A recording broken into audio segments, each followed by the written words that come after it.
it's just a quick question about Charlie Kirk's killer's furry trans lover, Lance Twiggs. Now, I don't know how much you guys are following up the Charlie Kirk case, but the man who shot Charlie Kirk was in a relationship with a trans. See, again, having issues with a biological man that believed he's or living as a woman, or sometimes living as a woman, and also like a furry too, I guess. They were dating.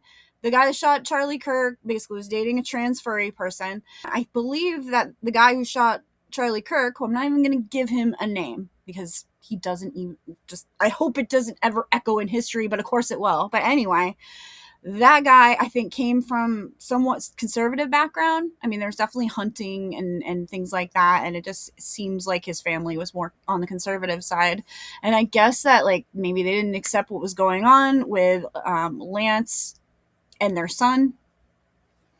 So I don't know whether or not the guy that shot Charlie Kirk was radicalized. There's so many different conspiracy theories about this. I'll leave that to Candace Owens and Jimmy Dore, other people, Savvy Sabs, whoever wants to cover it. It is not my place.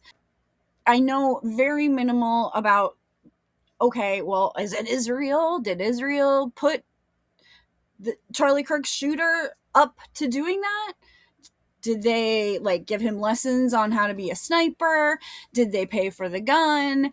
No, they didn't do any of that stuff. But I mean, it is possible that he was put up, he was encouraged, let's say, by outside sources to, they riled him up about the fact that Charlie, it's not like Charlie didn't like trans people, but he was under the impression that Charlie Kirk was a threat to his trans relationship or whatever.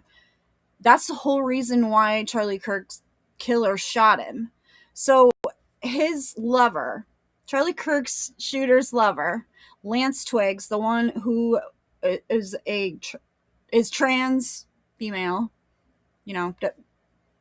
biological male into female, and also the furry, they got immunity from the cops, and they told the cops everything they knew, gave them notes, evidence, things like that, all the text messages that they exchanged after Charlie Kirk's shooter did what he did.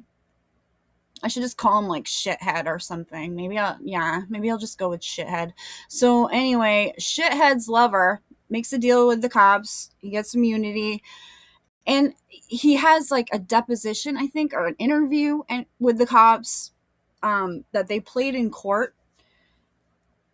And it was very interesting, but I'm not going to talk about what Lance said. I'm going to talk about the fact that Lance showed up for that interview as a man. Is this why? Why are you a man in this? Are you afraid to show everybody what you showed shithead? Shithead might have been gay, but maybe it was okay that he was gay as long as you believed that you were female. Now, how did he feel in court seeing you as a male dressed in a suit? Not looking like a female, at all, speaking like a man. I don't know, but I guess I was shocked. I was like, what? Lance looks like a man. I was expecting to see at least a feminine looking man. No. Elliot Page is more feminine looking than Lance Twiggs. So Lance spills the beans, tells everything that he knows, and throws his lover under the bus. And shithead just sits there and watches the whole video. And I don't give a crap what shithead thought of anything. And I'm not even going to talk about the fact that I guess that he was laughing with his counsel during a really inappropriate time. I'm just gonna say I was just really surprised by that.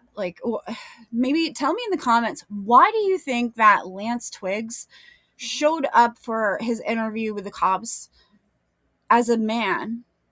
Why? What do you think? You guys have any answer other than like, oh, he wanted to look more professional, or he changed his mind? And I don't know. It's just very weird. It was a thought that popped in my head. Thanks for listening. I'll see you next time. God bless America. Bye.